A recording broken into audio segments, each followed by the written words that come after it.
I have a permanent scar on my forehead from surviving an accident with a drunk driver when I was 11. Clearly, the enemy likes to bother me in cars.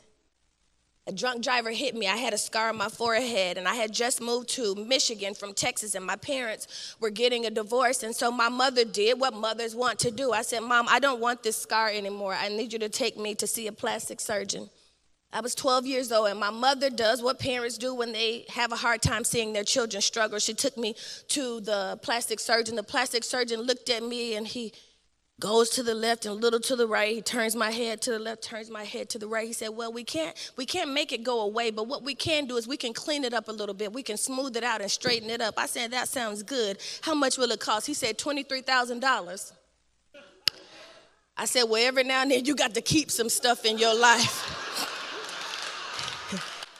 Everything is not supposed to go away. And it was at that moment that I said, sometimes you can't clean up your testimony. Sometimes you can't make it smooth.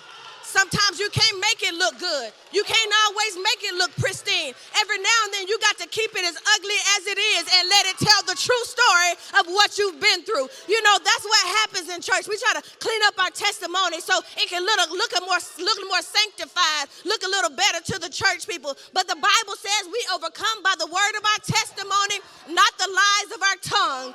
We got to stop telling lies and tell people the truth. We go to people and say, the things I used to do, I don't do no more. The truth is, don't nobody want to see you do them. The things I used to wear, I don't wear no more. The truth is, you can't fit in it.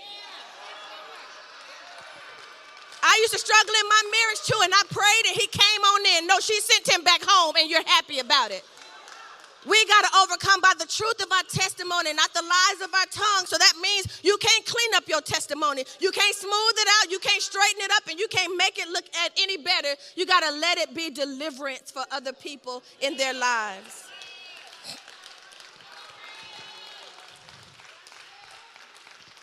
The great scholar Missy Elliott said, if it's worth it, work it. Put your thing down, flip it, and reverse it.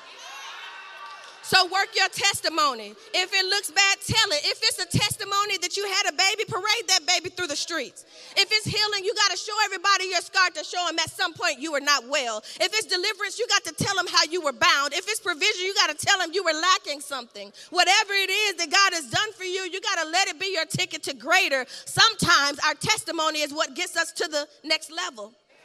You got to say something. Yes, the prophet blessed me with a child. You got to show something, the child that you were blessed with, and then you got to go on into the next step of restoration.